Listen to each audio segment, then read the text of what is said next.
Nick Collier here. It's February 2011 and we're going to call this series Jewelry Tricks. Let's start with the Peacock Pendant. Let's begin this project with a piece of 24 gauge copper and a compass. And really it's as simple as drawing a quick circle on the copper by scratching the line with the compass. And we'll just put the piece of copper in the shear and go ahead and rough out a piece here just to keep everything nice and square.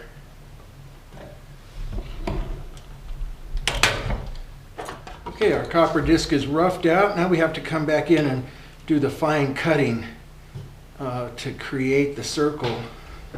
And that's going to be with these really accurate little jeweler's shears that I don't know, I've had these for probably 20 years.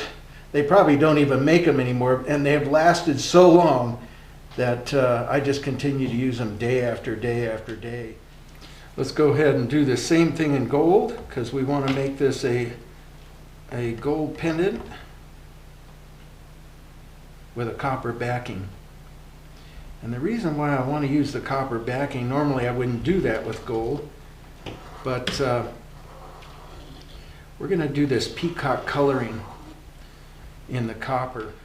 Okay, we got this cut out on the shear, roughed out. You can see it's hexagonal.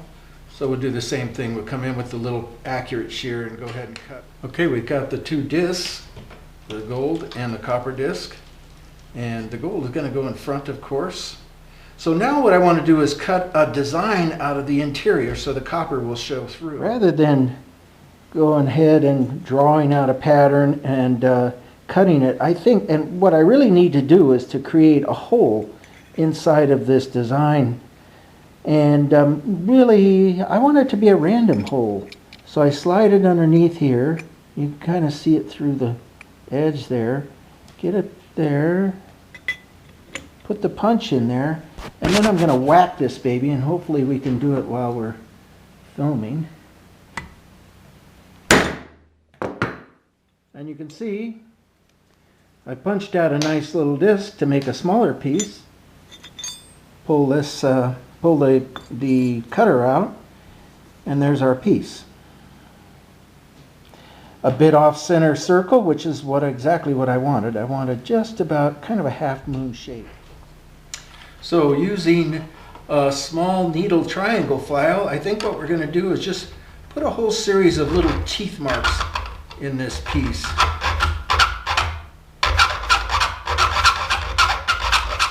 And you can see here that I've cut half a dozen little marks. And I'm not sure that I want to just leave the other half nice and plain. It kind of looks good like that. I think I might put half a dozen more in there and taper them down smaller and smaller. Now I'm going to take the file and just clean up this smooth edge here, because that the cut really kind of leaves well, in a sense it's very smooth, but it leaves a rough edge from cutting. I would just kind of clean it up a little bit and make it more. I want to focus on the Thunka machine. And I built this machine probably, I don't know, 15 years ago or so, because I was doing a lot of texture work, the kind that you'll see coming up here pretty quick. And basically it's made out of a 10-pound barbell. Remember, I can't crank up the Thunka machine because this is our third day without electricity, and my little generator just can't handle starting a motor. So that machine's going to have to wait, and we're going to have to do this by hand, which isn't too bad. You can see, wait a second, I need to get a little bit sharper. Now let's try it with that one.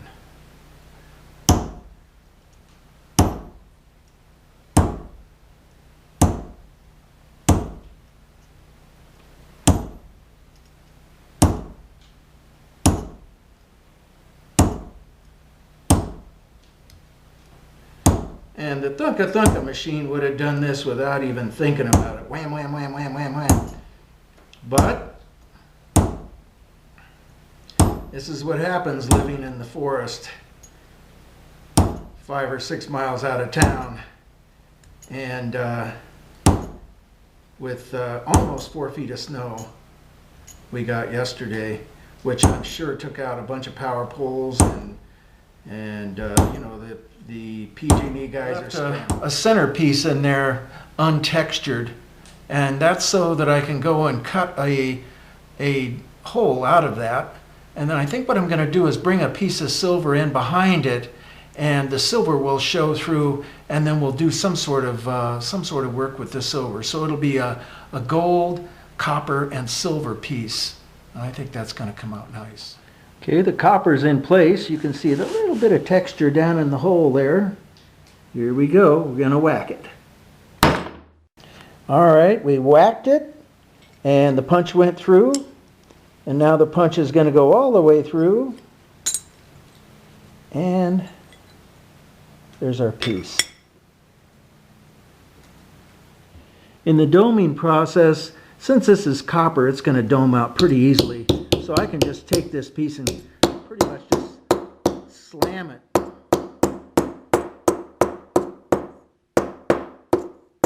And you can see that the copper is forming to the cup of the metal. The gold comes in this sheet form, and you can see this piece. Now the problem with this, with gold, now silver's no problem because it's fairly soft. Copper is extremely soft, but gold is a much more difficult material to get to move around. So we're going to have to anneal this in order to get it to dome properly. And we're going to turn the light out here in a second so that you can see that I need to bring it up to about 900 degrees in order for it to anneal out and soften. Now, of course, it's not the gold that needs to be annealed. And this is 14 karat gold, which means it's just about half alloys, and it's the alloys that harden up. Yes, much better. You can see that the gold has formed to match the copper. Let's go ahead and put that on the right way. And this is about what we're looking for. And you can see that copper is going to be a nice, let's bring it in a little closer. It's going to be a nice texture behind that gold. And once the peacock coloring gets put in there, it's going to be an incredible texture behind that gold. At this point, we're going to want to put these two together temporarily because we're going to rivet them. And in order to get the rivets just right, we need to make sure that this thing is totally in place. So for right now, we'll just put a little super glue on there and drop the main piece in, or the gold piece on top of it, get it in perfect position, and let the super glue set up. Okay, now that our two pieces are glued together, they're going to be easy to deal with. First thing we've got to deal with is the edge. We need to round and match up the two edges. And that's reasonably easy to do. And then just kind of bring the copper in. The copper is a little bit bigger than the gold, so we just bring the copper in until the two match up. There it is. All right, we got the edge evened up fairly well, and that still holds a nice circle. And the reason why I clean the edge up is because we need to come in with the veneer calipers and cut, or not cut, but mark a place where the rivets are going to go. Wires and running around and scratching a little crosshatch there. Okay, we got all of our lines set up here, and what we want to do is put a little center punch in each one of those so that when the drill goes in, it goes in evenly. And it isn't much of a center punch, just a little one. As you can see, I'm barely tapping it. And that just gives that drill bit a nice start. Okay, in order to get the rivets to fit just right, because we really want that nice snug fit. Because when you tap the rivets in, they'll really clamp down on the 2 pieces, or in this case 3 pieces of metal. So I chose a piece of silver wire. Oh, I don't know, it looks like about 20 gauge or something like that. And the way I like to do it is I measure the wire, and you can see that the calipers open and close. Measure the wire, and we get a good measurement. And then I pick out a drill bit that fits the wire. So this drill bit is just slightly bigger, which is just about, everything's pretty well locked in. We're ready to start drilling.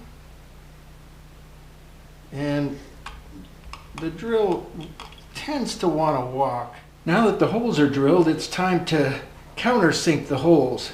And I use a little setting burr, because it's got a 45-degree angle on the cutting edge. So then I can just come in and drill into the copper in this case, and it gets rid of the burr, and it gives me just a little bit of a 45-degree chamfer in there, so that when the rivet goes in and gets compressed down, it's got someplace to go to kind of spread out. The rivet holes have been chamfered a bit, so that gives them a nice little taper right at the surface, makes it smooth, and also allows for the rivets for someplace for the rivet to go when you start pounding on it.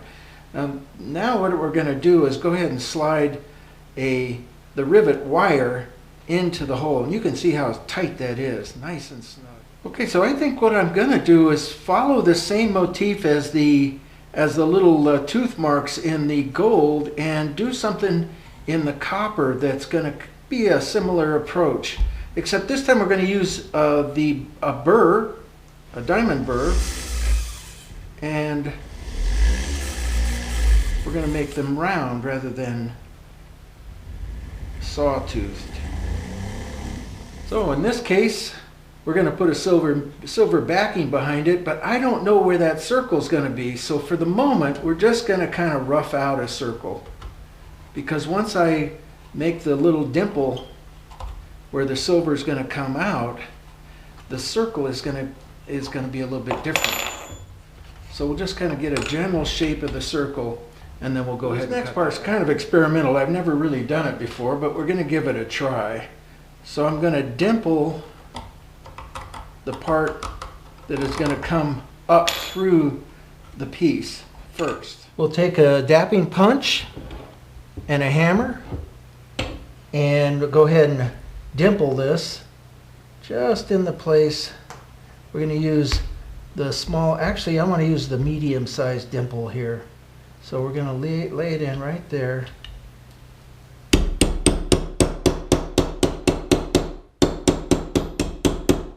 Tap it slowly, and we're starting to get a nice little dimple going. You can see it right there.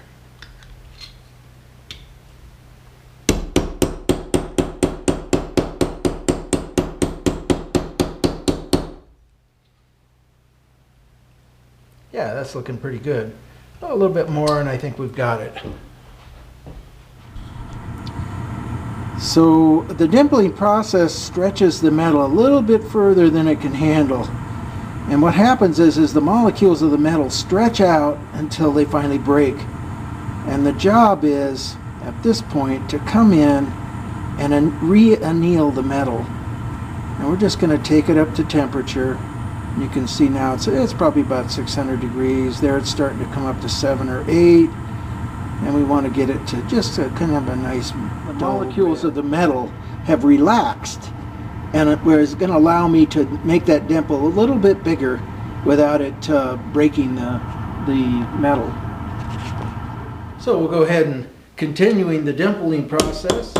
By the way, this is the third piece of metal I've dimpled. Each time learning more about what's going to happen. You never tell. So this slow process, getting that metal to dome out. You can see there, it's domed pretty nicely there. I think I might just stop right there. Okay, now we're going to see if we can adapt the smaller dome or the less dome to the dimple so that it fits inside of the piece. And to do that, I think we're going to want to tap right on the edge, take the dimple right up to the edge of the block here so we get that nice cup and yet don't harm the dimple any.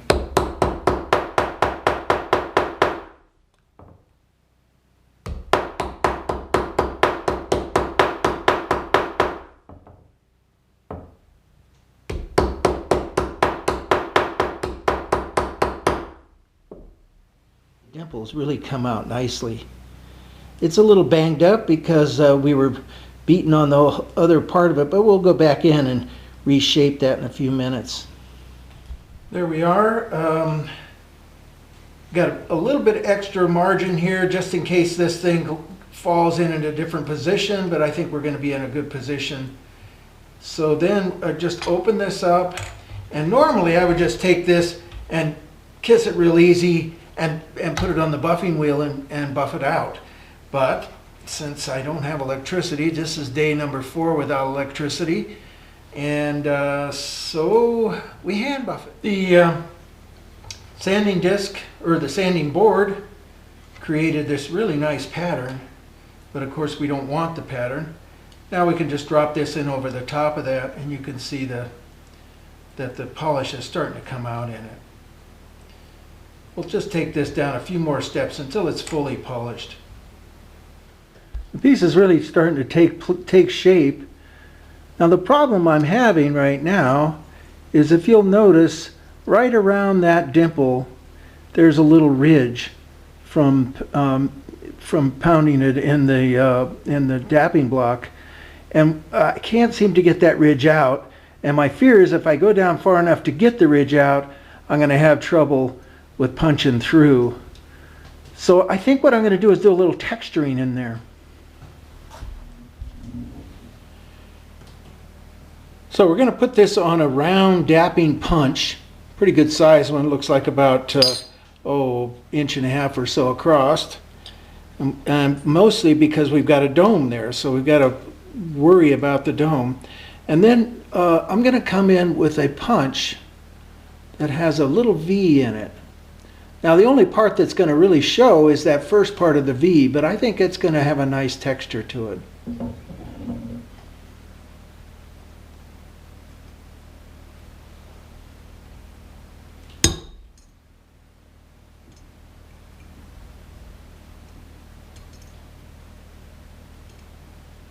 All right, there's the texture, and you can see it kind of hides that line nicely.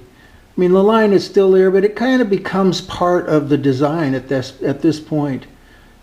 It's, in a sense, following the same motif as before. We've got a whole series of crescent moons.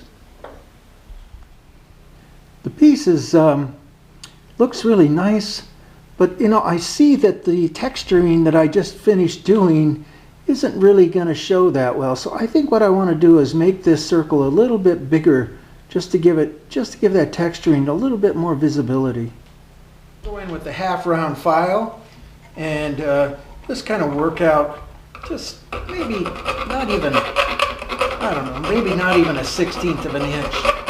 Just enough for that to be a little bit more visible. And of course I'm going to be taking out my little sawtooths in the copper, but I can always put those back in later. Okay, you can see now that the little texturing in the silver part is showing a little better. And I think what I'm going to do is go ahead and just put the sawtooths back into that, because that's going to just fit right along with those little grooves in the silver. Okay, you can see now that the sawtooth has opened it up even a little bit more, which gives it just a bit more of the texture showing.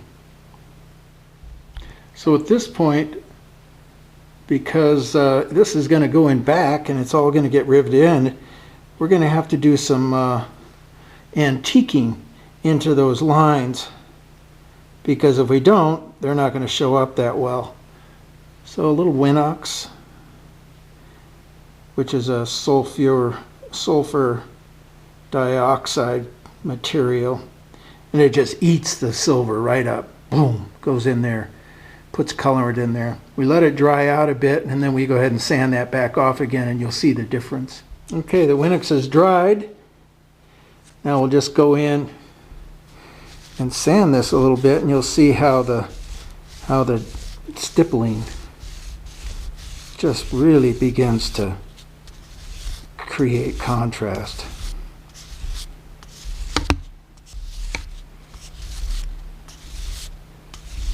Okay, nice. So we've gone in, we've sanded it with 400 sandpaper, and then we've also come back in with 1000 grit sandpaper.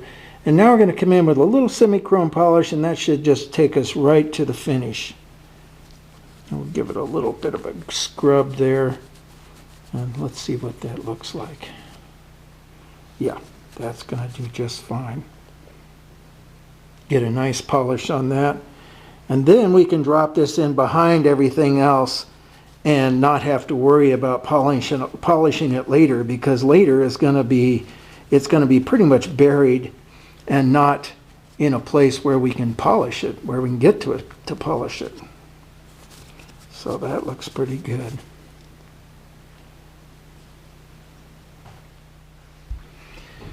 Now that it's all ready to go, let's go ahead and glue it, because that's what we need to do in order to get the rivets to go in properly. So we'll just dab a couple of drops of glue in a couple of spots here and expect that one of them will take at some point. Over a little bit, get that thing nicely centered, push it down.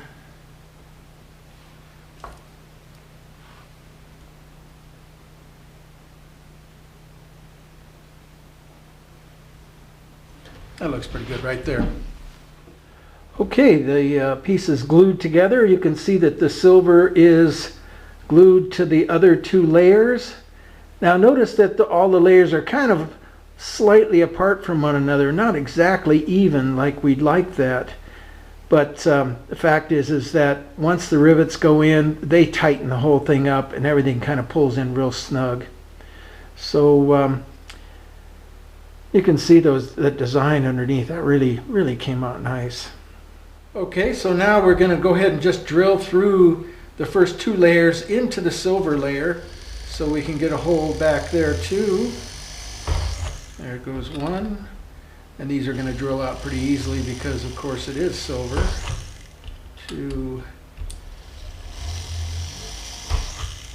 3, 4, and so on. Again, we'll go in with the countersink and just knock down the roughness of the silver where the drill went through. And that just takes a few seconds.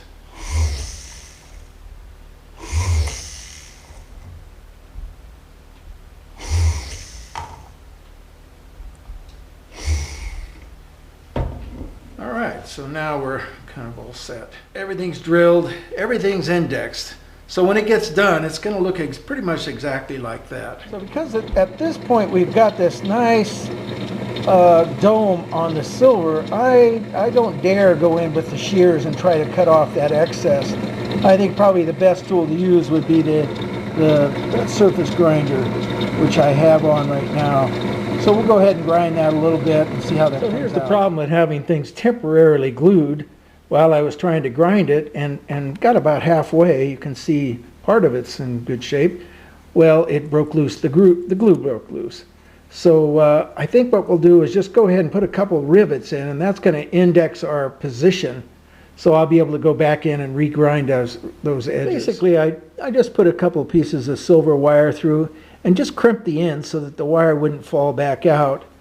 And you can see that, that the piece is now pretty indexed. It's set up within, a very, very thin margin of error.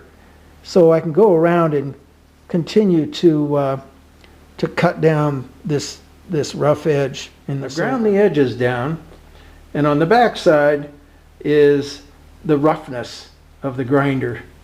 It just pushed the metal instead of trimming it off. Now it's going to come off pretty easy. So at this point, I go in with a hand file and just smooth that edge up a little bit and make it more even with the gold and the copper. So just working with the file, trimming this back very carefully, trying to get these edges to even up. And I'm just about done here. We've got just a little bit more, and there we are. Now I'm going to come in. Notice how the back side is still a little bit gungy, and this edge, you can't feel it, but it's very sharp. So I just want to chamfer that edge just a little bit. Get rid of the little gungy stuff, and also smooth the edge enough to where it becomes, you know, it's not going to cut anybody or anything like that, especially me. So we're almost done with this part. There we go. Done deal. You can see the edges, very smooth. Those are, when those tighten up to each other, they're going to be nice and snug. Okay, so we're getting pretty close. Well, fairly close. So it's time to make a bail, and this is a little bit thick of a piece of metal. But I don't have any thinner on, well, I do have thinner, but it's way too thin. So I think what I'm going to do is just use the rolling mill, which is right behind me. Starting with this little piece of half moon here, we're going to run it through the mill, and you'll see it come out the other side. And it just stretches it out and makes it thinner. So then we just crank this closed a little bit more and bring the handle around.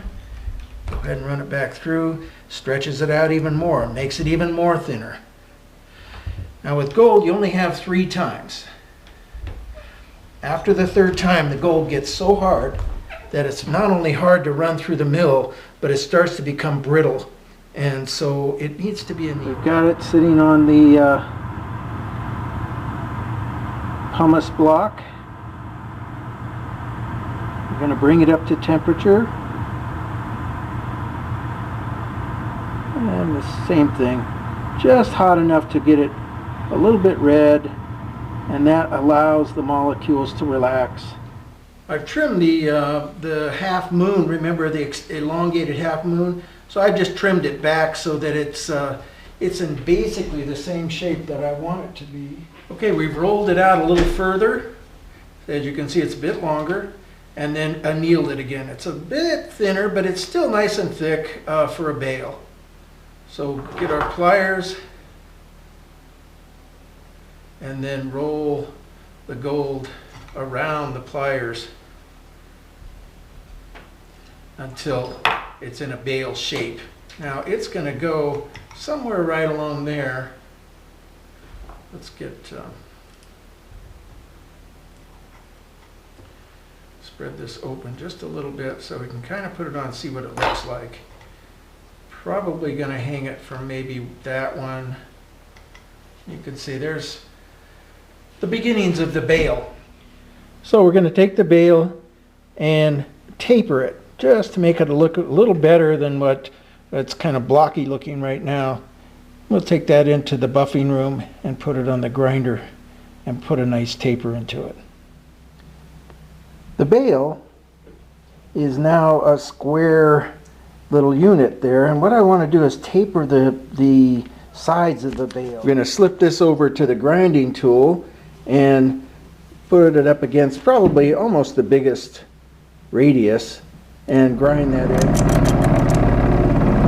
So we've cut one side of the radius, and you can see how it's starting to get this nice little taper in it. So we'll go ahead and turn it over and cut the other side. Both edges are ground, and you can see this thing's going to fit right on top of there. We'll just do a little bit of messing around with it to give it a more rounded effect on the bottom there, and we'll have a nice bail for this piece. I filed the lower edge there, kind of rounded it off, Now what we need to do is center punch it and drill a hole. Since the bail is a half round circle and you really can't center punch it until you get some support behind it, I put this old chisel head in to support it so that I can get a nice punch. So we're taking the same size drill bit that we drilled the small holes here with, and we're going to drill the holes in the bail. And that's a pretty simple process, but you have to be careful that the drill goes in just right, or else, and I'm having to kind of tweak it around here a little bit in order to get it to go through just right. I need a little wax.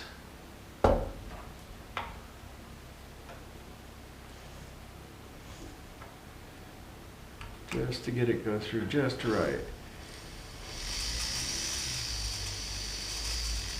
There we go.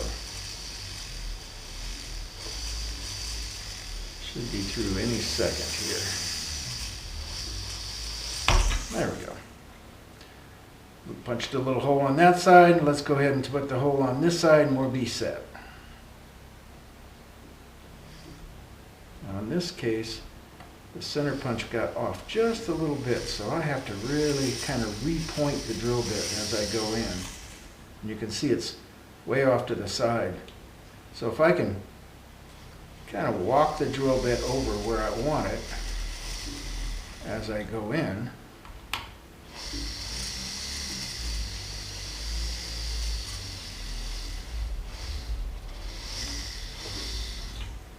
there we go. It's all centered out now. A little more wax. And there we go. Punch through. We put the bail on just temporarily with a piece of silver pin, and you can see how the bail is going to rotate freely as we once we get everything all in place. I kind of like that. It gives the piece a chance to move around a bit. Now the one thing I want to point out, and if you can see it right in here, there's just a little bit of a gap in this area right here, and the back side looks good, but right up in that area right there you can see just a bit of a gap. So what I want to do is I want to take and just give this a little bit of bring it up a little bit so that it fits the piece a little bit better, you know, the pendant part. Alright, you can see how we're going to just take this, just bend it slightly forward. That might be enough right there. Just a little bit of a bend. Maybe just a bit more. That should do the trick. That's much better. You can see that the bail fits a lot smoother, has a nice feel to it. So now it's pretty much time to take this thing apart and polish up the gold and do the texturing surface on the copper and maybe polish the silver just a little bit more too. Okay, we've got the stippling, and the copper hasn't been polished or anything. And one of the main parts of doing this peacock coloring is to get the upper edges of the stippling to polish up. So we're just going to use a little piece of 400 sandpaper here and touch up the top, just the upper edges. Really, we're just taking just the slightest amount of material away, and you can see how this thing's starting to polish up. So we've polished it with 400 grit paper, and then we came in with 1000 grit paper. And at this point, I would take it to the buffer, and of course my buffer's not working because it's day 5 and electricity's still off. At this point, I would take it to my buffer and go ahead and buff it. But then the most important part is that the buffing compound gets down inside of those little divots. And that compound, when you heat this piece up, and later on you'll see it when you heat it up, that compound will spread out and contaminate the area around it. So if you take it on the buffer, which is a good idea because you'll get a nice polish, then you have to really make sure and everything's cleaned out with either a steam cleaner or an ultrasonic. Next comes the fun and yet very tedious process of heat treating this metal. And you come in with a very, very fine flame, very light, and you're just gonna really just barely heat up the surface. And you'll notice that it'll start to turn yellow just a little bit. Oops, just a bit too much. See how that one corner started to turn? And that could have just been an accident. But notice how the metal has turned color just slightly. And that's what we want. Now we want to let this thing cool. And we have to do this probably, 10, 15 times in order to get it to come up to temperature properly. Most important thing here is in between each layer of heat, you let this thing cool really well. Notice how I'm just bringing it up to temperature just a little bit. And then let it cool down. And it takes about 2 or 3 minutes for the whole process to cycle out. And there's number 2. We're now about at the 5th layer, and you can kind of see how the yellowing is starting to get just a little bit of purple tinge to it and a bit of blue. And the most important part again is to let it completely cool down between heatings. And you really can't heat it up as far as the color is concerned, because oftentimes what will happen is it'll heat and you'll think it's starting to come to temperature, and then you take the torch away and then it continues to get hotter, and that's when your color will get messed up.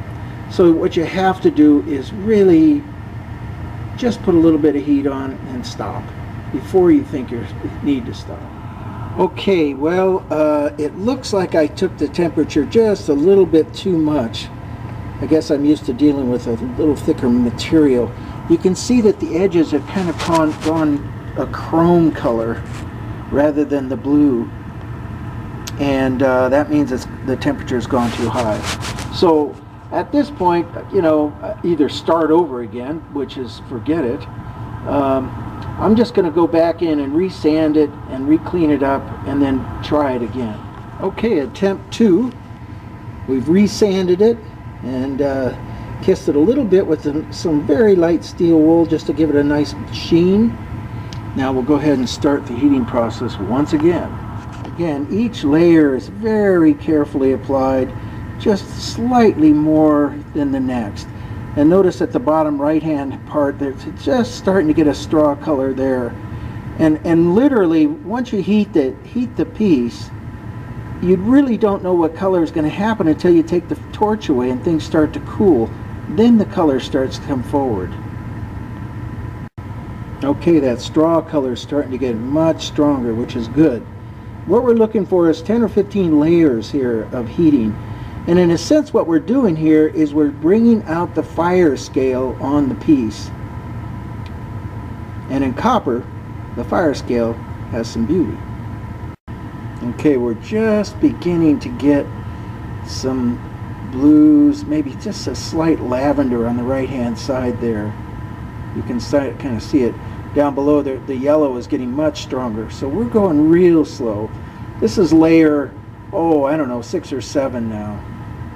And I love watching it change color as it cools. You can see that right hand side, that little violet over there starting to get just a bit stronger. We've got a little bit of yellow on the left side. And that's, the temperature just coming up just slightly.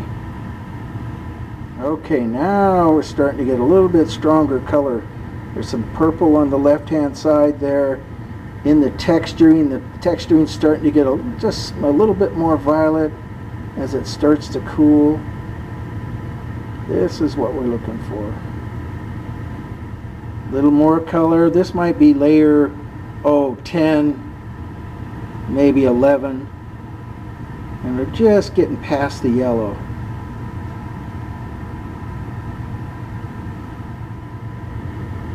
A little more heat. We're up to layer maybe 12, 14. We're getting very close here. Each time the temperature goes up just slightly higher. Alright, we're getting some nice color there. Most of it is in the yellows though. So, but we're at about 15, 16 coats at this point. So I think it's time to go ahead and go in and do a what I call a blast, and that is to just bring the torch in and hit it right in one spot real fast and see what happens. And sometimes the layering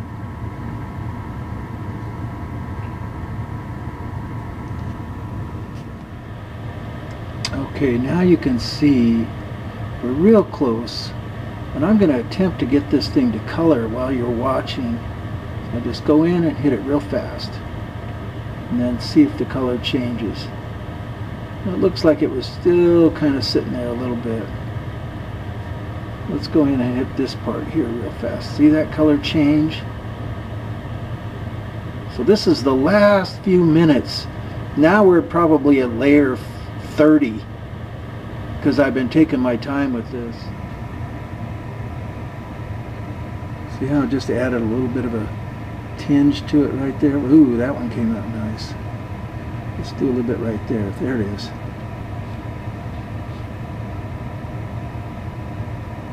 And if you stay too long, it just goes away. So you got to just barely go in there. We're going to get a shot of this under natural light, and you can really see the colors that came out of that copper. Yeah, that's going to look good. Now, of course, the entire perimeter, nobody sees it, so I didn't really care about that much. But in the stippling part itself, that came out very good. Well, next we're going to polish up the gold, and you can see the little scratches in it from setting up the holes. And we'll go ahead and take the sander and polish that down too. Okay, we've taken the file to the piece and then came back in with the sanding board and cleaned up any file marks. Normally I would just put this on the buffer, but as you know, we don't have electricity. So then I come back in with 1,000 grit sandpaper and go ahead and do a final polish. And you can see that the surface is really starting to respond nicely to that final 1,000. Okay, there's the piece. Oh, just assembled just temporarily, but you can see the colors of the peacocks, and you can see the gold polished and the silver. So now we come in and build some rivets. And the rivet process is at a whole nother ball game. Nick Collier, it's a bright sunny day out, the snow is melting, and last night the electricity came back on. I'm so excited. So I think we can get back to this project here. I'd put that aside for a couple of days because it needed to be polished. So we'll put that on the polisher. We'll also get back to a couple other projects. And I'm a happy camper. The pendant's looking good. And it's time to do rivets. And I earlier was working with a piece of silver wire that I was going to do rivets with, but you know, I decided overnight that it would be better to go ahead and work with this gold wire. Gold is a little more responsive with the rivets because you're pounding on them and they want to hold their shape a little bit better. You'll see later on. So this wire is just a little bit too thick, so we're going to need to pull it down. The first thing about pulling a piece of wire down is you need to taper the end of the wire so it'll fit in the draw plate.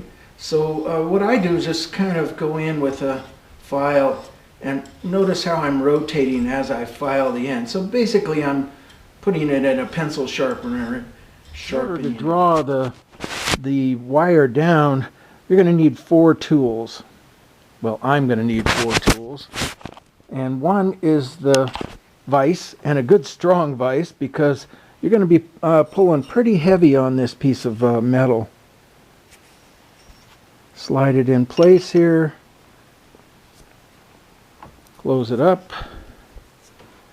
And you can see that the draw plate, which is the second tool you're going to need, has got a whole series of holes in it, and each hole is slightly smaller than the next.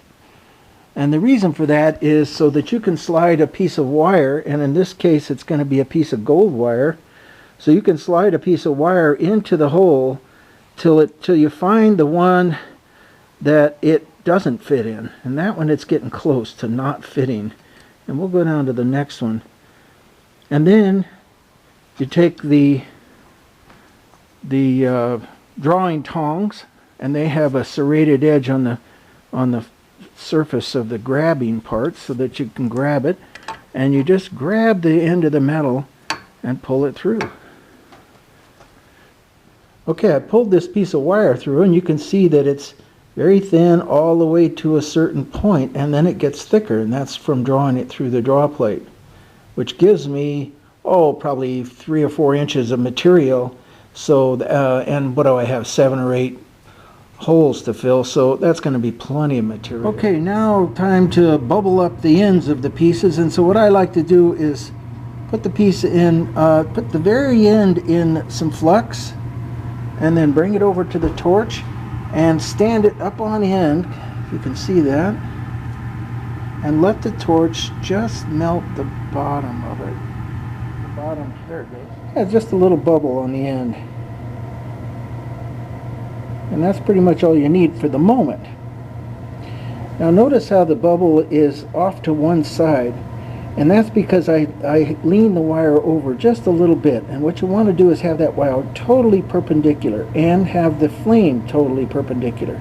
So then when the end of the metal melts, all it can do is pull straight up. Put it in the pile with the other 7 of them and cut it off with the shear.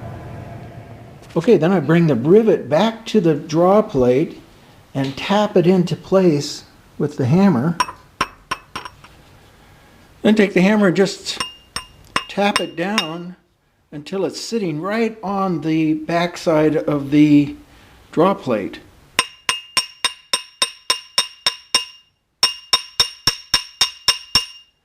Then tap it into place, and you can see that it's flattened out. If you look at the rivet, you can see that the bottom of the head is flattened out. At this point, we're going to round off the top of the mushroom that we've created at the tips of each rivet. And to do that, we're going to use one of these inverted burrs, or what they're called as cup burrs. So using one of these cup burrs, I just come in and start grinding until I get a nice little mushroom. You can see it's starting to mushroom out right there. Let's do it just a little bit more. Going back and forth. There's a nice mushroom on that. And that's going to be the top of our rivet. Notice here that we've got a rivet that the little ball went off to the side. And you know, you can use that, but I don't really like to, because it ends up making the spacing of the rivets off. All right, we take the drill and we just run it through there and ream it around a little bit to make it work a little better. Now let's see how that rivet's going to go. Should just slide right in. Zip, no problem. And I always like to get all of the rivets in before I start to work with them, because you can never tell how things are going to fit or not going to fit, and it's best to get everything in place. So you can see here's 4 rivets are in right now, with long stems on the back, but we're going to work with that later. Okay, all the rivets are in. They're nice and snug. You can really see how this thing's going to look. It's going to look pretty nice. Now, the next part of this process is figuring out where the bail's going to go, and it really could go on any one of these connections. So it could hang like this, or it could hang like that, or like that. And I actually like that way the best. Okay, you can see the bail's getting ready to hit that on the buffer. And since it's a small little piece of material, you can see there it took a nice polish. Since it's a small piece of material, I put it on these little pliers here. And that gives me the ability to hold it without it burning my fingers. Okay, all the rivets are in place. The bail is in place. The piece is ready to go. Now what we're going to do right now is go ahead and trim the backs of the rivets, of course, because they're way too long. So we know all the rivets fit, so we don't have to worry about the rivets falling out or anything like that at this point. But we do have to concern ourselves with the length of the rivet. And this one is just a bit too long. We trim it off, we get the hammer,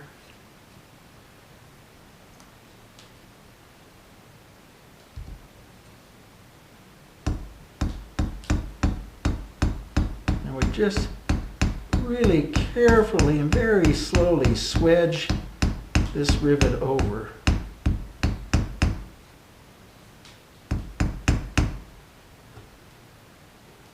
It's starting to flare out a bit.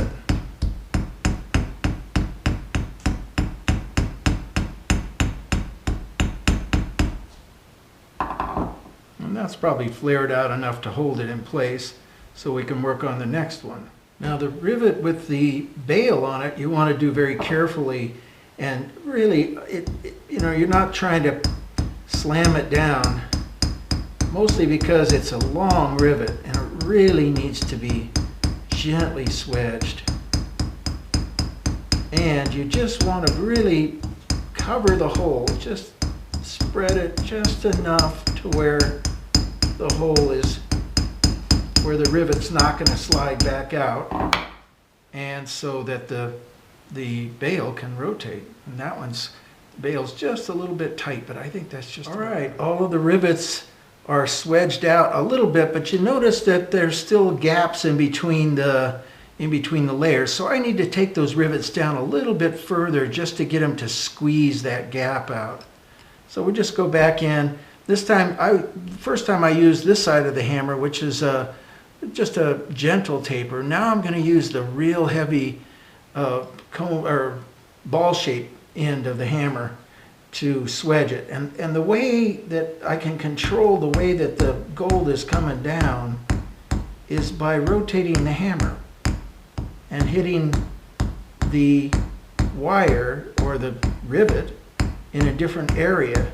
And it literally will move the rivet over or down or swedge it around a little bit more. Okay, we've got all the rivets swedged, and but they're a little flat and they need just a little bit of help. And so I come in with the cup burr and I find a cup burr that's going to fit them exactly.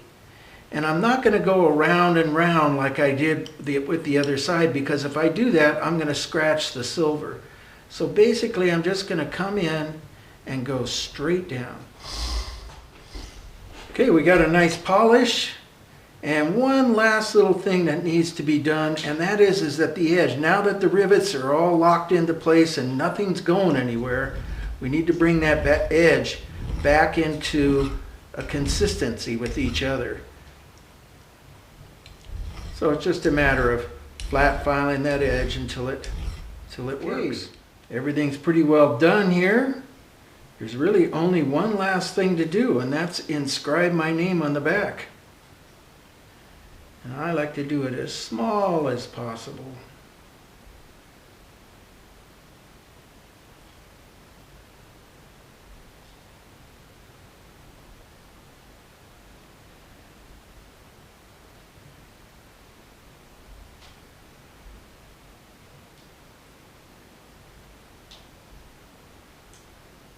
There we go, right on the bottom. Nick, 2011. So that being said, the piece is finished.